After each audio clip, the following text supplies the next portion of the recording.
Solutions and colligative एकदा quick रिव्हिजनमधून आपण जाऊया सो दॅट तुम्हाला एक 20-25 मिनिट्समध्ये इझिली कळेल की आपण काय काय बघणार आहे काय काय आहे या चॅप्टरमध्ये. फर्स्ट पार्ट आहे सोल्युशन्स आणि नंतर सेकंड पार्ट आहे कोलिगेटिव्ह प्रॉपर्टीज. या दोघांच्या मध्ये जो पार्ट आहे तो आहे की सोल्युबिलिटीवरती काय काय गोष्टी कशा कशा अफेक्ट करतात. सो एक्झॅक्टली 3 पार्टमध्ये हा चॅप्टर डिवायडेड आहे. फर्स्ट पार्ट सोल्युशन्स, फर्स्ट आहे टाइप्स ऑफ सोल्युशन. या सगळ्याचं तुम्हाला माहिती आहे solid in solid, solid in liquid, म्हणजे 3 टाइपचे आपल्याकडे सोल्यूट असणार आहे, 3 टाइपचे सॉल्व्हंट असणार आहे. What is solute which is taken in lesser amount that is solute, आणि सॉल्व्हंट म्हणजे which is in bigger amount.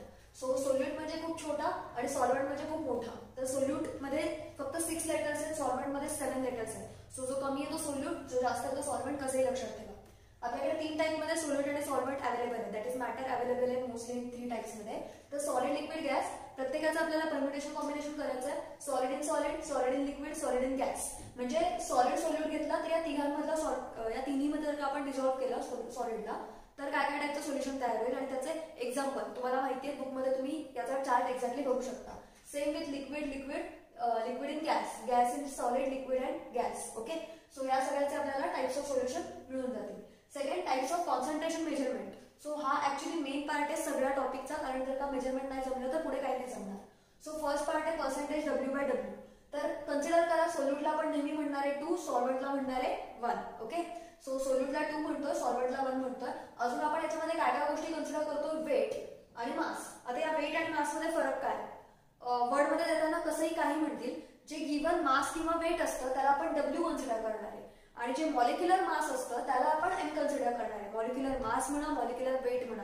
Don't go on the weight and mass letters. Weight W म्हणजे काय की गिवन मास और weight जे काय म्हणाल ते, आणि M is specifically for molar. Okay, molecular of molar mass consider करा. आता N म्हणजे असणार आहे W/M. एक्झॅक्टली एकमेकांच्या मिरर इमेज आहे. Given amount of solute or solvent divided by mass, molar mass. Okay, so हा आहे आपला N. या 3 गोष्टी आहेत. याच्याशिवाय अजून आहे व्हॉल्यूम, प्रेशर, यांचं as it is abbreviation. Okay, so percentage weight by weight W2/W1 plus W2 into 100 म्हणजे सोल्यूट अपॉन सोल्युशन. व्हॉल्यूमचं पण सेम येणार आहे V2/V1 plus V2 into 100. Percentage काढायला लावलाय. आता मोल फ्रॅक्शन. मोल फ्रॅक्शन इज व्हॉट X2 म्हणजे काय N2/N1 प्लस N2. याच्यासारखंच आहे सेम, फक्त इन्स्टेड ऑफ W किंवा व्हॉल्यूम आपण नंबर ऑफ मोल्स घेतले. Number of moles is nothing but W/M. So N2 ला आपण कन्सिडर होणार आहे W2/M2. याच्यामध्ये सगळे छुपे पुन्हा फॉर्म्युलेज आहेत. सो हे कन्सिडर करा की N म्हणजे W/M आणि M म्हणजे मोलर मास किंवा मॉलिक्युलर मास, आणि W म्हणजे त्यांनी दिलेलं जे काही अमाऊंट आहे ती. मग ती त्याला वेट म्हणू देत, मास म्हणू देत, त्याच्यावरती नका जाऊ. ओके, नेक्स्ट ज्यावेळेस मोलर मास देतील त्यावेळेस M म्हणजे त्यांनी लिहिलेलं असेल की मोलर मास किंवा ॲटॉमिक मास. मग ॲटॉमिक मास म्हणून तुम्हाला कंपाऊंडचं मोलर मास काढायला लागेल. What ever it is, M is specific for specific substance. Okay, W can be anything for any substance. Molarity. So X2 that is mole fraction of 2 म्हणजे solute, म्हणून इथे N2 आला. X1 जर का घेतला तर N1/N1 प्लस N2 येईल, आणि या दोघांची जर का ऍडिशन केली तर याचा आन्सर येणार आहे 1. याचा अर्थ काय X2 plus X1 is equal to 1. Okay, so हा झाला तुमचा मेन फॉर्म्युला. जर का तुम्हाला X2 माहिती असेल तर X1 काढता येतं easily. Fourth is molarity. Molarity म्हणजे काय, मोठा M N2/V इन लिटर किंवा DM क्यूब. दोघांचा मिनिंग सेमच आहे, बट हे कंपल्सरी लिटर किंवा DM क्यूब मध्ये लागेल. N2 म्हणजे काय, number of moles of solute. N2 म्हणजे काय W2/M2. गिवन जे काही अमाऊंट असेल of solute divided by M2. What is solute 2. हे मी परत का रिपीट करते सो दॅट तुमच्या डोक्यात राहावं. मोलॅरिटी छोटा M N2/W1 इन kg. बाकी तुम्ही सगळं ग्रॅम मध्ये घ्या, काही प्रॉब्लेम नाहीये. फक्त मोलॅरिटीला कन्सिडर करा की W1 ला नेहमी तुम्हाला kg मध्ये कन्वर्ट करायचं आहे. याच चुका सगळ्या आपल्या सीईटी मध्ये होतात, कारण सीईटी मध्ये 3 आन्सर सेम असतात. त्यापैकी कुठलं तरी एक आन्सर असतं, फक्त पॉईंटचा फरक असतो, आणि त्याच्यामध्ये तुम्ही हमखास त्याच्यामध्ये गोंधळ घालता बिकॉज ऑफ kg कन्वर्जन, कारण तुम्ही काही kg कन्वर्जन नाही करत. सो इम्पॉर्टंट लक्षात ठेवा की हा kg कन्वर्जन करणं इम्पॉर्टंट आहे. ठीक आहे, सो 5 फॉर्म्युले आहेत. W2/weight of the solution, V2/weight volume of the solution, मोल fraction X2 N2/N1 plus N2, X1 N1/N1 plus N2. Okay, molarity M मोठा M N2/V volume in solution, volume in litre और DM cube. Next molarity N2W1 in kg. Okay, आता हे झाले आपले सोल्युशन्सला measurement करायचे प्रकार. तर यातला मोलॅरिटी येणार आहे, मोलॅरिटी येणार आहे, मोलॅलिटी येणार आहे आणि शिवाय मोल फ्रॅक्शन पण येणार आहे. हे 3 तर आपल्याला पुढे क्वालिटेटिव्ह प्रॉपर्टीज मध्ये यूज करायचे. सो नीट लक्षात ठेवा, मी पुन्हा रिपीट करेन त्यावेळेस. आता येतात types of solution. Saturated, unsaturated, याचा मिनिंग माहिती आहे. अनसॅच्युरेटेड म्हणजे there is a room for more solute to add. Okay, so अजून आपण ऍड करू शकतो more solute. So it can get dissolved into the solution. So त्याला म्हणतात आपण अनसॅच्युरेटेड. सॅच्युरेटेड म्हणजे बस that's it, this is the point. म्हणजे ज्यावेळेस तुम्हाला अभ्यास करताना होतं की भाषेच्या पुढे मी आता नॉलेज नाही घेऊ शकत, दॅट इज सॅच्युरेशन. म्हणजे काय की जर का आपण पाण्यामध्ये साखर ऍड केली तर साखर ऍड केल्यानंतर एक पॉइंट असा येतो की बस आता ह्याच्यानंतर ऍड नाही करू शकत. आणि तरी जर का तुम्ही ऍड केलं तर मग साखर जेवढी पडेल एक्स्ट्रा तर तेवढी पुन्हा बाहेर निघेल, म्हणजे क्रिस्टलायझेशन टाईप होईल. तर त्याला म्हणू आपण सुपर सॅच्युरेटेड. सुपर सॅच्युरेटेड म्हणजे ऑलरेडी सॅच्युरेशन झालेलं आहे आणि पुन्हा जे टाकताय ते डिझॉल्व्ह होते आणि तेवढंच अमाऊंट पुन्हा बाहेर पण निघतं, याला म्हणायचं सुपर सॅच्युरेटेड. ओके, सो हे होते तुमचे सोल्युशनचे टाईप. नेक्स्ट, सोल्युबिलिटीला फॅक्टर्स किंवा काय काय इफेक्ट कोण कोण कसं कसं करतं. First is temperature, pressure. 2 आपल्याला माहिती असायला पाहिजे, टेम्परेचर, प्रेशर. आता ह्याला खूप डिपेंड करतं की कोणत्या टाईपचं तुम्ही सोल्यूट ऍड केलं. ठीक आहे, सो सोल्यूट जर का असेल सॉलिड तर टेम्परेचरचा डिफरन्स बघत आपण कसा होतोय. तर काही सोल्यूट जसं आपण टेम्परेचर वाढू तसं सोल्युशन म्हणजे सोल्युबिलिटी वाढते. फॉर एक्झाम्पल, जर का तुम्ही पाणी थंड ठेवलं असेल रूम टेम्परेचरवरती, त्याच्यामध्ये तुम्ही समजा का 2 चमचे साखर ऍड करू शकत असाल. आता त्याच पाण्याला गरम करा, तुम्ही अजून 4 चमचे साखर ऍड करू शकता. दिस इज व्हॉट की सोल्युबिलिटी वाढली आहे. म्हणजे गरम केल्यानंतर सोल्युबिलिटी वाढली आहे. याचा अर्थ काय की जर का सॉलिडची सोल्युबिलिटी वाढत असेल, जसं टेम्परेचर इन्क्रीज होत आहे, तर तसे कोण आहेत KNO3, NONO3. ओके, स्टेबल राहतात, म्हणजे एवढा फरक नाही पडत आहे. जरी वाढला तरी समजा आधी 2 चमचे होते, आता 2 चमचे आणि एकदम थोडीशी साखर फक्त एक्स्ट्रा वेळ करते. याचा अर्थ काय की ऑलमोस्ट कॉन्स्टंट आहे टेम्परेचर लाईनला. म्हणजे इथे जर का तुम्ही ग्राफ काढला, हा असेल सोल्युबिलिटीचा आणि हा असेल टेम्परेचरचा, तर हा आहे तुमचा असा कोणाचा KNO3 आणि NaNO3चा. KCl ऑलमोस्ट तुमचा असा ग्राफ आहे. म्हणजे काय की थोडाच वाढतोय, एवढा मेजर फरक नाही करत आहे. आणि सगळ्यात ड्रास्टिक चेंज कोणाचा आहे तर Na2SO4चा आहे. Na2SO4 ची लाईन मधूनच सुरू होते. याचा अर्थ काय की याची सोल्युबिलिटी आधी नव्हतीच, ती कुठून तरी मधून स्टार्ट होतीये कुठल्या तरी टेम्परेचर पासून आणि नंतर ते डिक्रीज होती. ठीक आहे, डिटेल मध्ये बघायचं असेल तर बुक मध्ये हा असाच ग्राफ दिलेला आहे तुम्हाला व्हेरियस कंपाऊंडचा. हे मी 2 एक्झाम्पल घेतलेले आहेत. हा एक एक्सेप्शन आहे की ज्याची सोल्युबिलिटी डिक्रीज होते on increasing the temperature, that is Na2SO4. Okay, तो लक्षात ठेवा स्पेशली. नेक्स्ट, गॅसेसचा रिव्हर्स इफेक्ट आहे. गॅसेस मध्ये जर का तुम्ही टेम्परेचर वाढवलं, म्हणजे पाण्यामध्ये डिझॉल्व्ह केलेलं ऑक्सिजन किंवा गॅसेस असतील, जर का पाणी वाढवलं तर काय होतं, पाण्याचं टेम्परेचर वाढवलं तर काय होतं की गॅसेस त्याच्यामधून एस्केप होऊन जातात, बिकॉज त्यांचं व्हॉल्यूम वाढतं. बाय चार्ल्स लॉ जर का व्हॉल्यूम वाढला, टेम्परेचर वाढलं तर व्हॉल्यूम वाढलं. सो टेम्परेचर वाढल्यानंतर व्हॉल्यूम वाढलं की गॅसेसला रूम नाहीये तिकडे एक्सपांड व्हायला, सो ते एस्केप होतात, म्हणून त्यांची सोल्युबिलिटी कमी होते. ओके, सो गॅसेसची सोल्युबिलिटी कमी होते with increase in temperature. Second point, pressure. प्रेशरचा इफेक्ट ऑन सॉलिड आणि लिक्विड काही नाहीये, कारण सॉलिड आणि लिक्विड वरती प्रेशर एवढा फरक नाही पडत, बट गॅसेस वरती पडतो. And that is by Henry's law. Henry's law काय आहे, S is equal to K3. S is solubility, P is pressure, K is Henry's constant. Okay, so हा एक लक्षात ठेवा. सेकंड फॉर्म्युला म्हणजे हा सिरीज ऑफ फॉर्म्युला आणि हा आपला main formula first, S is equal to K. आता मेन टॉपिक याच्यातला qualitative properties. What are qualitative properties first सांगते. क्वालिटेटिव्ह प्रॉपर्टीज या नाही क्वालिटेटिव्ह प्रॉपर्टीज या सगळ्या आहेत. ओके, हीच मिस्टेक सगळेजण करतात. पहिल्यांदा सांगते क्वालिटेटिव्ह प्रॉपर्टी कशामुळे येतात, सोल्यूटमुळे येतात.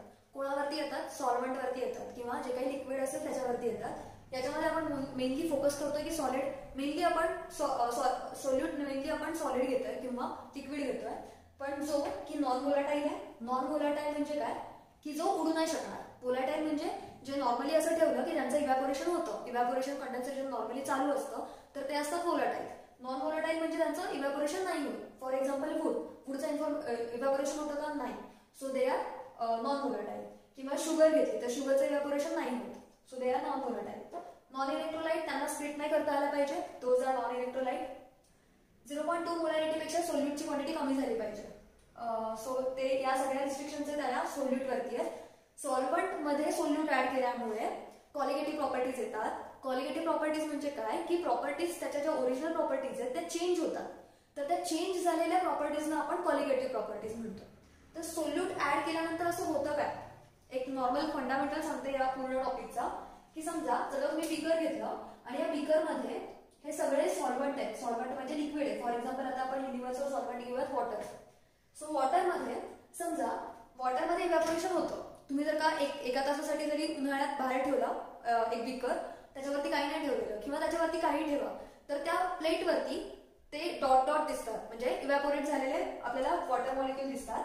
तर ते म्हणजे काय असतं की सरफेसवरचं वॉटर वरती जातोय आणि शिवाय कंडेन्सेशन पण होणार सायमल्टेनियसली. ओके, सो जर का मी या वॉटरवरती म्हणजे सोल्युशन मध्ये सॉल्व्हंट मध्येच जर का असं काही ऍड केलं की ज्याच्यामुळे हे उडणारच नाही, म्हणजे मी समजा असं इमॅजिन करा की सगळ्यांना असे विंग्स आहेत सगळ्या पार्टिकल्सना सरफेसवरच्या ज्याच्यामुळे ते वरती जातात इमॅजिनरी. तर त्या विंग्सला जर का मी असं दाबून ठेवलं की तुम्ही उडायचंच नाही, तर काय होईल, ते इव्हॅपोरेटच होणार नाही. याचा अर्थ काय की एवढा पार्ट म्हणजे यांना जर का मी विंग्स कापून टाकले तर हे इव्हॅपोरेटच होणार नाही. याचा अर्थ तेवढं त्याचं वरचे जाणारे पार्टिकल्स कमी होतील. बरोबर. सो हेच होतं वेपर प्रेशर मध्ये. वॉटर वेपर प्रेशर की वेपर प्रेशर म्हणजे हे जे मॉलिक्युल्स आहेत या मॉलिक्युलनी एका बिकरवरती क्लोज कंटेनरवरती जेवढा फोर्स एक्झर्ट केलेला असतो त्या फोर्सला म्हणतात वेपर प्रेशर. ठीक आहे. सो या जे काही प्रेशर एक्झर्ट केलंय त्या प्रेशरला म्हणतो आपण वेपर प्रेशर. वेपर म्हणजे काय की गॅसेस मध्ये गेल्यानंतर जे प्रेशर एक्झर्ट होतं बिकरवरती दॅट इज वेपर प्रेशर. तर समजा जर का आपण याला ओपन ठेवलं तर हे सगळे निघून जातील आणि इव्हेंच्युअली पाणी पूर्णपणे संपून जाईल. पण तेच जर का याच्यावरती आपण असे रिस्ट्रिक्शन आणले की याच्यामध्ये उडणार नाही, तर तेच रिस्ट्रिक्शन तयार करतात सोल्यूट. तर कसं तयार करतात की समजा जर का इथे हा सरफेस फिनोमेना वेपर प्रेशर बऱ्यापैकी म्हणजे डिपेंडंट ऑन सरफेस आहे. सो आता 100 मॉलिक्युल्स वरती असतील तर त्याचे इव्हॅपोरेशन मुळे आपल्याला दिसतंय की 30 मॉलिक्युल्स पर सेकंडला वरती जातात, म्हणजे इव्हॅपोरेट होत आहेत. जर का मी आता या बीकर मध्ये मी सोल्यूट टाकले 20 to 30 पार्टिकल्स आणि ते सरफेस वरती जर का आले आणि त्या सरफेस वरती येऊन त्यांनी काय केलं की सॉल्व्हंटची जागा घेतली, म्हणजे ज्यावेळेस सोल्यूट डिझॉल्व्ह होईल त्यावेळेस तो युनिफॉर्मली डिझॉल्व्ह होईल. म्हणजे सरफेस वरती पण सोल्यूट येईल. हा सोल्यूट नॉन व्होलाटाईल आहे आणि त्याने जागा कोणाची घेतली, सॉल्व्हंट पार्टिकल्सची. त्याच्यामुळे नंबर ऑफ पॉसिबिलिटी कमी झाली टू इव्हॅपोरेशन ऑफ सॉल्व्हंट. म्हणून आता समजा जर का 30 मॉलिक्युल जात होते, आफ्टर ऍडिंग सोल्यूट किती जातील, फक्त 20 और 10 जे काय म्हणाल ते. सो इथे नंबर ऑफ पार्टिकल्स कमी झाले म्हणजे वेपर प्रेशर कमी झालं, बिकॉज कमी मॉलिक्युल्स आता प्रेशर एक्झर्ट करतायत, याचा अर्थ वेपर प्रेशर कमी झालं. ओके, आता आपण याचं एक्झॅक्टली बघा लोअरिंग ऑफ वेपर प्रेशर कसं झालं. हेच nothing but lowering of vapour pressure आहे. सोल्यूटने जाऊन सॉल्व्हंटची जागा घेऊन सॉल्व्हंटला उडण्यापासून वाचवलं, that is nothing but lowering of vapour pressure. इतकं सिंपल आहे. आता याच्यासाठी त्यांनी रोलर्स लॉ घेतलाय. रोलर्स लॉ ऍक्च्युअली युनिव्हर्सल आहे, तर अप्लाय केला इकडे. रोलर्स लॉ काय सांगतो की तुम्ही कोणतेही दोन कंपोनंट मिक्स केले, whether it is volatile non volatile it depends upon it, but if you mix or if you prepare a solution of 2 or more than 2 actually, but आता इथे आपण बायनरी घेतोय. if you prepare a solution of 2 components then the partial vapor pressure of each component is governed by Roller's law. means what? P is pure vapor pressure of solution, जे काही solution तयार झालं तर त्याच्यामध्ये कोण कोण आहे, 1 आणि 2. 1 is for solvent, 2 is for solute, जसं आधी आपण डिसाइड केलं. सो 1 T1 चं काय होतं, P1 नॉट X1. हे रोलरने सांगितलं की जो partial vapour pressure by P1 असेल म्हणजे सॉल्व्हंट असेल तो P1 नॉट म्हणजे प्युअर. हा आहे सॉल्व्हंटचा सोल्युशन मधला वेपर प्रेशर. आणि हा P1 नॉट आहे की फक्त जर तुम्ही P1 नॉट घेतलं असतं तर त्याचं वेपर प्रेशर किती असेल, तर ते असेल P1 not into X1. X1 is nothing but मोल फ्रॅक्शन. मोल फ्रॅक्शन काय असतं, N1/N1 + N2. ओके, सो हे म्हणजे असतं P1. तसंच असतं P2 चं. बट आता आपण P2 नॉट वरती रिस्ट्रिक्शन काय टाकली आहे, it is non volatile. Solute वरती रिस्ट्रिक्शन टाकली की इट इज नॉन व्होलाटाईल, म्हणजे P2 नॉट 0 झाला. सो P2 नॉट जर का 0 झाला तर P2 पण 0 होईल. सो आता आपल्याकडे इक्वेशन मध्ये काय वाचलं की P is P1 not X1. म्हणजे आता P1 नॉट म्हणजे कोण आहे, vapour pressure of pure solvent. So vapour pressure of pure solvent into त्याचं कॉन्ट्रीब्युशन इन आवर सोल्युशन म्हणजे N1 moles of solute in solution. So X1 ला आपण लिहिलं 1 - X2. मग अशीच आपण बघितलं X1 + X2 = 1. म्हणून X1 = 1 - X2. मग याला जर तुम्ही सॉल्व्ह केलं तर तुम्हाला हे मिळेल P1 not - P = P1 not X2. हे म्हणजे जे डेल्टा P म्हणजे जे लोअरिंग, याला आपण म्हणतो लोअरिंग.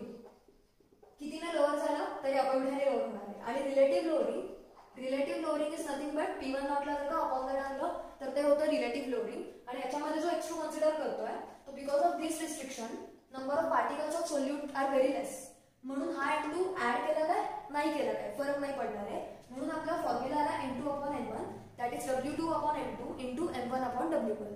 ओके, सो हा होता आपला रोलट लॉचा लोअरिंग ऑफ वेपर प्रेशरचा डेरिव्हेशन किंवा फॉर्म्युला. ओके, सो हे लक्षात ठेवा. x2 घेताना आपण N2/N1 घेतोय. N is always W/M. हे लक्षातच ठेवा. N म्हणजे W/M, W म्हणजे त्यांनी दिलेलं, M म्हणजे जिथे स्पेसिफिकली मेन्शन केलंय मोलर और molecular mass that is M. Okay, so हा होता lowering of vapour pressure. Lowering of vapour pressure वरतीच हे 3 पॉइंट डिसाइडेड आहे, डिपेंडेंट आहे. So lowering of vapour pressure झाल्यामुळे हे 3 इफेक्ट दिसतात ऍक्च्युअल मध्ये, पण ते आपण कलेक्टिव्ह प्रॉपर्टी मध्ये घेतलेले आहेत. सो आता हे जर का आपण आता प्रेशर कन्सिडर करतोय, प्रेशरचा ग्राफ आणि हा टेम्परेचरचा, जर का समजा ही असेल ऍटमॉस्फेरिकची लाईन. फर्स्ट आपण बघतोय boiling point that is elevation in boiling point. ते कसं होतं बघूयात एकदा.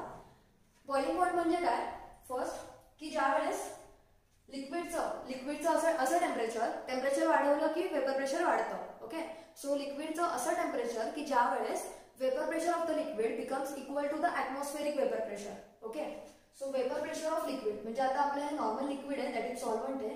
हे सॉल्व्हंटचं इथे 25 डिग्री सेल्सिअसला इथे त्याचा वेपर प्रेशर होता. 25 डिग्री सेल्सिअसला इथे त्याचा वेपर प्रेशर होता. जसं आपण पुढे वाढत गेलो मग कुठल्या तरी आता पाण्यासाठी आपण 100 डिग्री सेल्सिअसला त्याने इकडे रीच केलं, म्हणजे ॲटमॉस्फेरिक वेपर प्रेशरच्या लाईनला त्याने टच केलं. याचा अर्थ काय की 100 degree Celsius is its boiling point. So समजून घ्या की हा आहे आपला T1 T1 सॉल्व्हंटचा 0 इज प्युअर. सो सॉल्व्हंटचा pure boiling point is T10. Okay, or TB0 you can say boiling point म्हणून TB0. आताच आपण बघितलं lowering of vapour pressure. Lowering of vapour pressure म्हणजे काय, या सॉल्व्हंटमध्ये आपण सोल्यूट ऍड केल्यामुळे 25 डिग्री सेल्सिअस जर का त्याचं वेपर प्रेशर इतकं असेल तर आता त्याचं नक्कीच याच्यापेक्षा कमी झालंय, म्हणजे खाली झालेलं आहे. बरोबर, आता जर का त्याचं वेपर प्रेशर कमी झालेलं आहे याचा अर्थ त्याला ऍटमॉस्फेरिकला पण रीच करायला जास्त टेम्परेचर लागणार आहे, कारण याने हा वरती होता, या केसला त्याने हे फॉलो करून इकडे त्याने ऍटमॉस्फेरिक प्रेशरला लाईनला रीच केलेलं आहे. बट आता याला मागेच राहायला लागणार आहे, त्याच्यामुळे 100 डिग्री सेल्सिअस जरी झाले तरी अजून सोल्युशनची लाईन अजून खालीच आहे ऍटमॉस्फेरिक प्रेशरच्या. बरोबर, सो जर का आपण ही पुढे एक्सटेंड केली तर मग तुम्हाला कळेल की ती मग इकडे जॉईन झाली ऍटमॉस्फेरिक लाईनला. म्हणजे आता सोल्युशनचा बॉइलिंग पॉइंट थोडासा या साईडला गेला, या साईडला म्हणजे राईट साईडला, म्हणजेच काय झालाय तो वाढलाय. सो आता सोल्युशनचा बॉइलिंग पॉइंट जर का तुम्हाला दिसत असेल तर हा नंबर लाईन वरती राईट साईडला शिफ्ट झाला, याचा अर्थ तो वाढलाय. म्हणजे TB is greater than TB0. So तुम्ही डेल्टा TB घेताना काय घेणार आहे, TB मायनस TB0 ना की TB0 मायनस TB. कळलं इलेव्हेशन कशामुळे झालंय, कशामुळे झालंय, लोअरिंग ऑफ वेपर प्रेशरमुळे. Boiling point is what, just to reach the atmospheric pressure line by increasing the temperature of the solvent or whatever liquid or solution you have taken. So दोघांसाठी temperature increase केल्यानंतर हा लवकर आला, हा उशिरा आला म्हणून याचं टेम्परेचर वाढलेलं आहे. टेम्परेचर वाढलं याचा अर्थ बॉइलिंग पॉइंट वाढलाय. आणि delta TB is directly proportional to delta P. दिसतच आहे. हे जर का डिफरन्स अजून जास्त झाला, म्हणजे जर का सोल्युशन आपण अजून जास्त कॉन्सन्ट्रेटेड बनवलं, इन्स्टेड ऑफ 0.1 मोलर इथे मी आता घेतलं 0.2 मोलर, तर हे डिफरन्स अजून वाढणार आहे. कारण 25 डिग्री सेल्सिअसला जर का हे 0.1 मोलरचं लाईन असेल तर ही असेल 0.2 मोलरची लाईन, आणि मग ती अजून टाइम घेईल वरती रीच करायला. त्याचा TB अजून मोठा येईल, म्हणजे हा डिफरन्स वाढत जाईल. हा डिफरन्स कोणावर डिपेंडेंट आहे, तर या डेल्टा P वरती डिपेंडेंट आहे.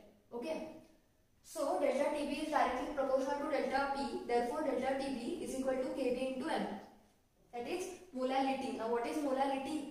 Molality is N2/W1 in kg. हे लक्षातच ठेवा. सो हा झाला तुमचा डेल्टा TB चा फॉर्म्युला. लक्षात कसं ठेवायचं, प्रेशर वाढलेलं आहे हेच लक्षात आणा. प्रेशर वाढलं, जेवढं प्रेशर वाढेल तेवढी ही लाईन खाली राहील आणि हे इकडे रीच करायला अवघड जाईल. हे जसं इकडे रीच करेल तसं इकडचं टेम्परेचर वाढलेलं असणार आहे, कारण या साईडला टेम्परेचर वाढत आहे. सो डेल्टा TB पण वाढलेला, म्हणजे TB वाढलाय TB0 पेक्षा. सो प्युअर सॉल्व्हंट पेक्षा सोल्युशनचा TB जास्त आहे. हा प्युअर सोल्यूटचा आहे आणि हा सोल्युशनचा आहे, जो की तुम्हाला डॉटेड लाईनने दिसतोय.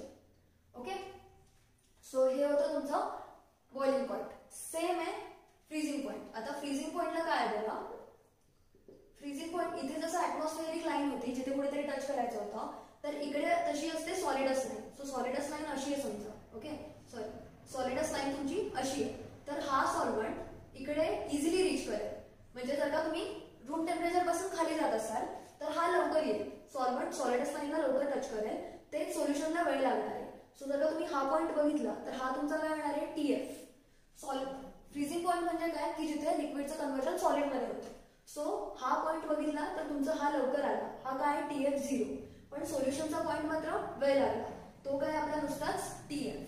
तो पुन्हा कशामुळे झाला, या डिफरन्समुळे. हा जर का डिफरन्स कमी झाला तर हे डिफरन्स पण कमी होईल, जर का हा डिफरन्स वाढला तर हा डिफरन्स पण वाढत जाणार आहे. सो अगेन डेल्टा म्हणजे इथे काय झालेलं आता TF not is greater than TF. Y? इथून बघायला गेलं तर लवकर जो येईल त्याची व्हॅल्यू ऑलरेडी जास्त असणार आहे, कारण आता आपण लेफ्ट साईडला चाललोय नंबर लाईनच्या. ही टेम्परेचरची नंबर लाईन आहे, तर इकडे लेफ्ट साईडला नंबर लाईन कमी होत चालली आहे. सो हा जर का लवकर आला तर TF0 is greater than TF. म्हणजे एवढंच लक्षात ठेवा की हे एक्स्ट्रीमिटीज आहे तुमचे. सोल्यूट ऍड केल्यामुळे फ्रीजिंग पॉईंट अजून खाली गेला आणि बॉइलिंग पॉईंट अजून वाढला. सो एक्स्ट्रीमला गेलाय सोल्यूट ऍड केल्यामुळे. ओके, हे लक्षात ठेवा. So delta TF is greater than TF. So delta TF is directly proportional to delta P. Therefore, delta TF is directly proportional to molality. Answer is delta TF is equal to KF into M. याला म्हणतात इबिलोस्कोपिक constant, याला म्हणतात cryoscopic constant. हा कुठल्याही solvent साठी same असतो.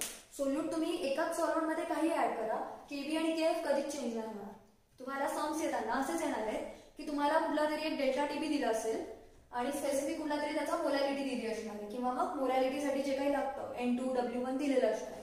तर त्याच्यातून तुम्हाला KF काढायचा असेल आणि दुसरा कुठला तरी सोल्यूट त्यांनी विचारला असेल की त्याची मोलॅरिटी काय याच सॉल्व्हंट मध्ये, तर लक्षात ठेवा की KF for each solvent is decided. Solute काही घ्या. ओके, सो हे होतं तुमचं फ्रीजिंग पॉईंट आणि बॉइलिंग पॉईंट, म्हणजेच depression in freezing point and elevation in boiling point.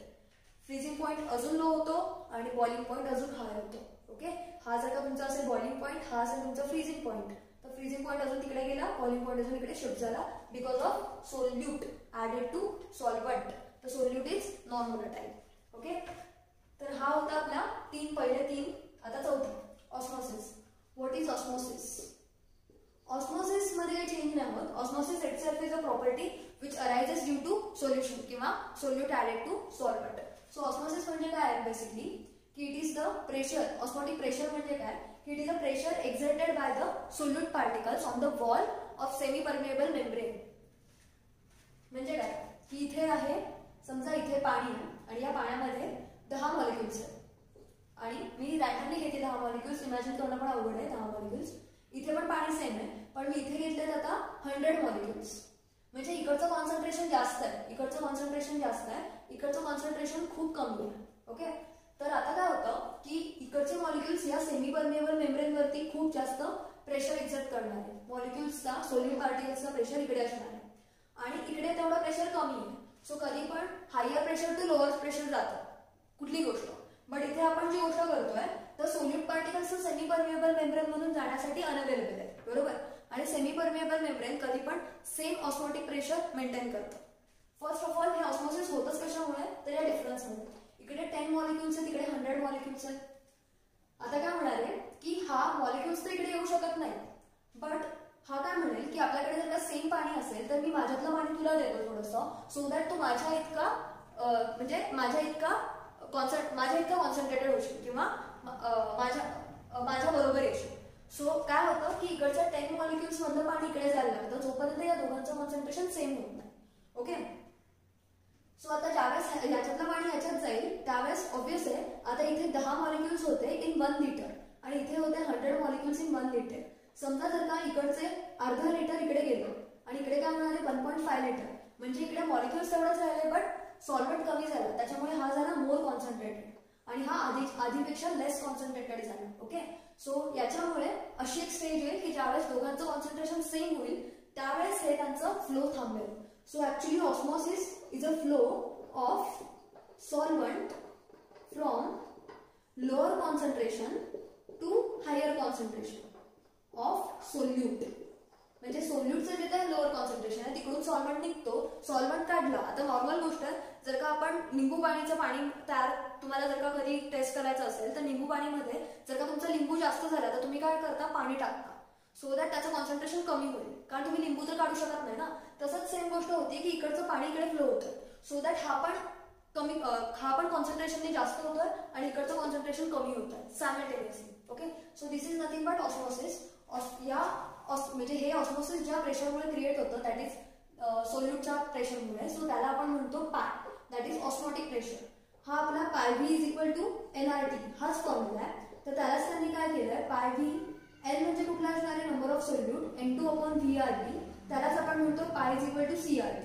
त्याच्यावर आपला यालाच म्हणतात व्हॅन्ट ऑफ सोल्युशनचा लॉ किंवा व्हॅन्ट ऑफ जर का pi is inversely proportional to volume याला म्हणतो आपण व्हॅन्ट ऑफ बॉल्स लॉ.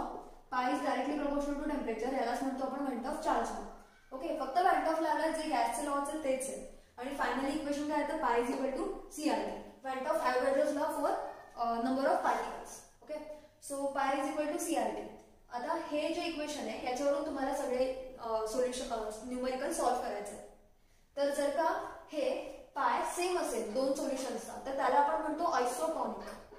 जर का एकाचा जास्त असेल तर त्याला आपण म्हणणार हायपरटॉनिक, ज्याचा जास्त असेल, आणि ज्याचा कमी असेल त्याला आपण म्हणणार हायपोटॉनिक सोल्युशन्स. ओके, ऑब्वियस हे ज्यावेळेस कंपेअर करतो त्यावेळेस दोन सोल्युशन लागतात, दोन सोल्युशनचे आपल्याला ऑस्मोटिक प्रेशर लागतं आणि मग आपण त्याला हायपर, हायपो किंवा आयसोटॉनिक म्हणू शकतो. तर हे होतं आपलं मेन बेसिक ऑस्मोसिस. त्याच्या पुढे आपण बघणार आहे van't Hoff factor. Last part of this topic van't Hoff factor. आता व्हॅन्ट ऑफ फॅक्टर म्हणजे काय, आधी आपण बघितलं की ज्यावेळेस आपल्याला क्वालिटेटिव्ह प्रॉपर्टीज सांगितल्या होत्या तर त्यावेळेस आपण रिस्ट्रिक्शन दिली होती, non volatile, non electrolyte. Okay, तर आता नॉन व्होलाटाईलची तर ती रिस्ट्रिक्शन तशी सस्टेन्ड आहे, बट नॉन इलेक्ट्रोलाइटची जर का कंडिशन काढून टाकली, म्हणजे जर का आता आपले हे सगळे झाले इलेक्ट्रोलाइट. नॉन इलेक्ट्रोलाइटचा मिनिंग काय होता की समजा जर का आपण 25 मॉलिक्युल्स असे आहेत, असे 25 मॉलिक्युल्स आहेत म्हणजे कॅटायनिक, ॲनायनिक, व्हॉटएव्हर द ग्रुप, तर हा कॉम्प्लेक्स जर का 25 असेल तर तो पाण्यात गेल्यानंतर किंवा सोल्युशनमध्ये गेल्यानंतर पण हा असाच राहणार आहे. हे एक्सपेक्टेशन असणार इज नॉन व्होलाटाईल, किंवा हे जसं फॉलो करतात ते असतात नॉन व्होलाटाईल पार्टिकल्स किंवा सोल्यूट. पण जे व्होलाटाईल पार्टिकल्स असतात, सॉरी इलेक्ट्रोलाइट पार्टिकल्स असतात, हे म्हणजे नॉन इलेक्ट्रोलाइट. जे इलेक्ट्रोलाइट पार्टिकल्स असतील तर ते काय होतात की इथे समजा आपण असे 3 मॉलिक्यूल घेतले ब्लॅक अँड व्हाईट. ओके, तर आता हे सोल्युशन मध्ये जाऊन काय होणार आहे, म्हणजे एक पूर्णपणे ब्लॅक, म्हणजे हे प्रत्येकाचे पार्ट्स पडणार आहेत, तीन ब्लॅक आणि 3 व्हाईट तयार झाले. म्हणजे टोटल किती नंबर ऑफ पार्टिकल्स तयार झाले, 6. आधी सांगितलं होतं की the whole topic qualitative property is dependent on number of particles. काहीच घेणं देणं नाहीये की कोणत्या टाईपचे पार्टिकल्स आहेत, हेच आहे की किती टाईप्स आहेत, कोण आहेत ते नाही. सो जर का तुम्ही 3 पार्टिकल्स आधी एक्सपेक्ट करताय की आपण 3 पार्टिकल्स टाकतोय, याचा अर्थ 3 पार्टिकल्स जाऊन वेपर प्रेशर थांबवतील एखाद्या पर्टिक्युलर सॉल्व्हेंटमध्ये. पण आता काय दिसतंय की 3 पार्टिकलचे 6 पार्टिकल झाले, म्हणजे सरफेस एरिया वाढला, म्हणजे अजून तेवढे 6 पार्टिकलच्या सरफेस एरिया इतका रिस्ट्रिक्ट झालेला आहे सॉल्व्हेंटला वेपराइज होण्यापासून. याचा अर्थ काय की आता इफेक्ट डबल झालेला आहे. पहिले जे आपण एक्सपेक्ट करत होतो की 3 दाखवतील ते 6 दाखवत आहे. म्हणजे काय की आपण वेपर प्रेशर एक्सपेक्ट केलेलं की आधी समजा 100 मधले 20 जात नव्हते, म्हणजे शुगर मॉलिक्युल्स टाकले आपण, 3 शुगर मॉलिक्युल्स टाकले, आता 3 मोल्स ऑफ शुगर मॉलिक्युल टाकले, 3 नाही टाकताना, तर आपण एक्सपेक्ट करतोय की आता 30 ॲटमॉस्फिअरिक वेपर प्रेशर दाखवेल. पण जर का आपण 3 शुगर मॉलिक्युल्सच्या ऐवजी NaCl जर का टाकले की ज्यांचं Na+ आणि Cl- होत आहे, तर 3 Na+ तयार होतील, 3 Cl- तयार होतील आणि हे 6 जण थांबवतील त्या सॉल्व्हेंटला वेपराइज होण्यापासून. याचा अर्थ काय, आधी जो इफेक्ट 30 वेपर प्रेशर दाखवत होता 30 ॲटमॉस्फिअर, तर तो आता दाखवेल 10 ॲटमॉस्फिअर, म्हणजे 3 टाइम्स डायरेक्टली कमीच झालेला आहे. याचाच अर्थ काय की ज्यावेळेस नंबर ऑफ पार्टिकल्स वाढतील बिकॉज ऑफ इलेक्ट्रोलिसिस. इलेक्ट्रोलाइट म्हणजे काय की ज्यांचं इलेक्ट्रोलिसिस होतं आफ्टर डिझॉल्विंग इनटू द सॉल्व्हेंट, म्हणजे ते स्प्लिट होते. स्प्लिट झाले की त्यांचे नंबर वाढतील. याचा अर्थ तेवढे सगळे जे आपण इफेक्ट बघितले 4 ते पण तेवढ्या टाइम्सनी वाढत जातील. फॉर एक्झाम्पल, आता जर का तुम्ही घेतला NaCl, एक्सपेक्ट करतो की 10 मॉलिक्युल्स ऑफ NaCl जातील, 10 मॉलिक्युल्स ऑफ NaCl रिस्ट्रिक्ट करतील, पण होणार काय 20 मॉलिक्युल्स इफेक्ट दाखवतील, म्हणजे याचा इफेक्ट झाला ट्वाइस. जर का तुम्ही घेतला LCl3, तर LCl3 मध्ये कोण आहे, L1 आणि 3 Cl, म्हणजे किती झाले टोटल पार्टिकल्स 4. आणि आपण किती एक्सपेक्ट केले की फक्त एक LCl3 असेल, एक LCl3 मॉलिक्युल पूर्ण असेल, बट आता किती झाले 4, म्हणजे इफेक्ट किती नसणार आहे 4. कोणता इफेक्ट, तर हे जे आपण बघितलं डेल्टा P, नंतर डेल्टा TP, डेल्टा TF, पाय, हा सगळा इफेक्ट तुमचा 4 टाइम्स होणार आहे. म्हणजे तुम्ही ऑब्झर्व्ड आणि थिओरिटिकल काढायला गेलात तर NaCl जर का तुम्ही आपल्या सगळ्या मागच्या इक्वेशन्स मध्ये टाकून बघितलं तर तुमचा इथे जो काही व्हॅल्यू येईल थिओरिटिकलची आणि ऑब्झर्वची जी व्हॅल्यू असेल त्याच्यामध्ये ऑलमोस्ट त्यांचा रेशो 2 टाइम्स असणार आहे. सो हा रेशो निघेल तुमचा 2. LCl3 घेतला तर 4. असेच बाकीचे जेवढे केवढे तुम्ही कॉम्प्लेक्स घ्याल आणि त्या कॉम्प्लेक्सचं जेवढं इलेक्ट्रोलाइटनी डिस्ट्रीब्युशन होईल. म्हणजे LCl3चं कसं होतं, Al3 प्लस 3Cl मायनस म्हणजे 1 Al आणि 3 Cl, याचा अर्थ किती झाले, 4 पार्टिकल्स. सो 4 पार्टिकल्स इफेक्ट दाखवतील इन्स्टेड ऑफ 1. ओके, सो हेच म्हणजेच वॅन ऑफ फॅक्टर. ओके, हा वॅन ऑफ फॅक्टर कसा फाइंड आउट करतात, for strong electrolyte it is very easy. Directly दिसेल जर का स्ट्रॉंग इलेक्ट्रोलाइट असेल. स्ट्रॉंग इलेक्ट्रोलाइटचं मिनिंग काय की आता समजा जर का मी 10 NaCl घेतलं, 10 AB जर का घेतले, हा AB जर का स्ट्रॉंग असेल तर 10 A मिळतील आणि 10 B मिळतील. राईट, 10 ABचे तुकडे पडतील, प्रत्येकाचे एक प्रत्येकाचं डिवाइड होईल, एक्झॅक्टली बायसेक्ट होईल, 10 A आणि 10 B. पण हा जर का हा स्ट्रॉंग असेल, हा जर का असेल वीक, तर 10 AB जर का घेतले तर त्यातले 6 AB समजा 6 AB म्हणूनच राहतील. म्हणजे 10 मधले 6 फुटलेच नाही, ते नॉन इलेक्ट्रोलाइट म्हणून राहिले. बट 4 AB 4 A झाले आणि 4 B झाले. म्हणजे 4 ABचं स्प्लिटिंग झालं. हे 4 AB होते, त्यांचं स्प्लिटिंग झालं 4 A आणि 4 B. म्हणजे आता टोटल नंबर ऑफ पार्टिकल्स किती झाले, 6 + 4 + 4 म्हणजे किती झाले, 14 पार्टिकल्स झाले. सो आता जर का इथे 14 पार्टिकल्स झाले आणि आधी किती होते, नॉन इलेक्ट्रोलाइट मध्ये 10. जर का स्ट्रॉंग इलेक्ट्रोलाइट असेल तर 20. म्हणजे स्ट्रॉंग इलेक्ट्रोलाइट असेल तर एक्झॅक्टली डबल दाखवला असता. बट वीक इलेक्ट्रोलाइट असेल तर डिपेंड करेल की किती त्याचं स्प्लिटिंग होत आहे किंवा ते किती इलेक्ट्रोलिसिस मध्ये जात आहेत, त्यांचा डिसोसिएशन फॅक्टर किती स्ट्रॉंग आहे त्याच्यावरून त्यांचा नंबर ऑफ पार्टिकल्स ठरतील. ओके, सो हे होतं आपलं फॉर वीक इलेक्ट्रोलाइटची थेअरी. ओके, तर एक्झॅक्टली आय आहे काय, तर सगळ्यांसाठी observed upon theoretical, but for molar mass only. This is nothing but molar mass. आपल्याला generally molar mass find out करायला लागतं, कारण तीच एक गोष्ट आपल्याला माहिती नसते. म्हणजे जर काही कुठलाही सोल्युशन दिलं, बाकी सगळं माहिती असेल, गिवन वेट सोल्यूटचं किती घेतलं, सोल्युशन किती घेतलं, त्याचं मोलॅरिटी काढता येते, केबी माहिती आहे, सॉल्व्हंटचा सगळं माहिती आहे. पण आपल्याला मोलर मास नसेल माहिती.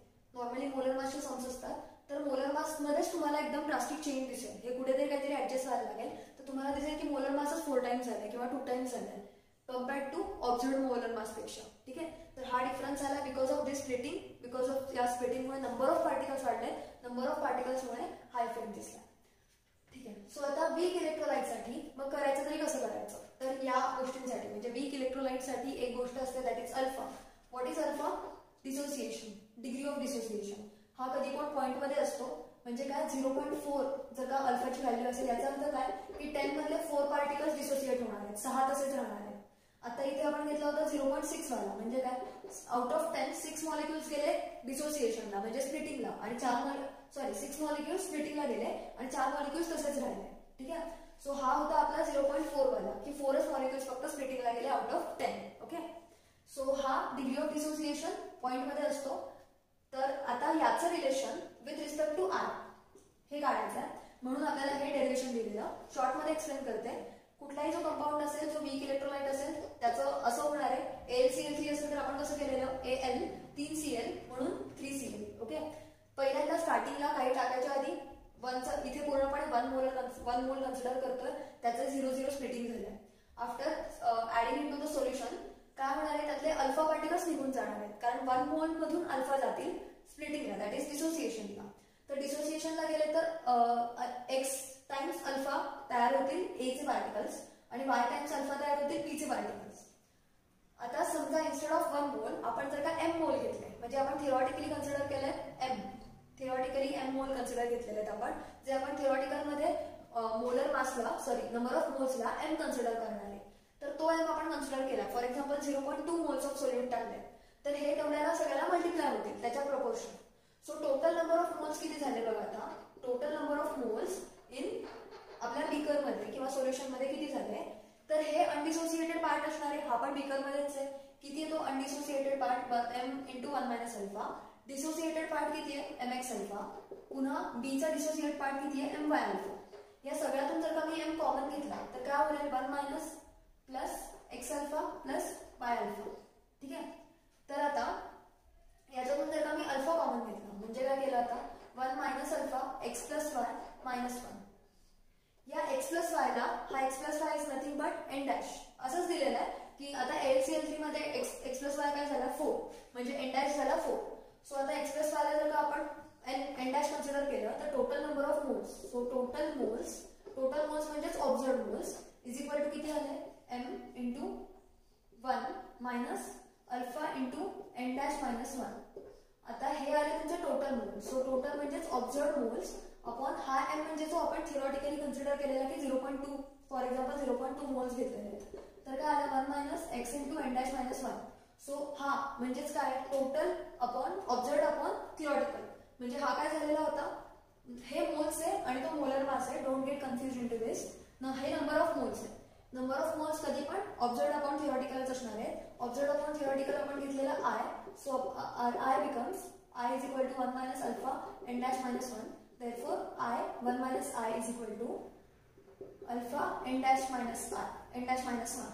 तर हे होतं आपलं याची अल्फाची theory, alpha is equal to N dash minus 1 upon I minus alpha is equal to I minus 1 upon N dash minus 1. Okay, so ही होती आपली अल्फाची थेरी, की अल्फाची व्हॅल्यू आपण कशी काढली. तर हे मेन समजून घ्या की हा पार्ट काय, हा वीक इलेक्ट्रोलाइट साठीचा पार्ट आहे. So alpha is equal to I minus 1 upon N dash minus 1. जर का तुम्हाला कुठलाही डिग्री ऑफ डिसोसिएशन माहिती असेल तर त्याच्यावरून तुम्हाला व्हॅन्ट ऑफ फॅक्टर काढता येईल. आणि N dash is nothing but just addition of number of particles or number of atoms in one molecule is n dash. Okay, so ही आपली complete theory on Van't Hoff factor आणि solutions, colligative properties हे सगळं आपण डिटेलमध्ये study केलं जवळजवळ. So एकदा हे बघा, कुठे काही प्रॉब्लेम असेल, कुठे काही डाऊट आला असेल तर कमेंट्समध्ये विचारा, मी ट्राय करेन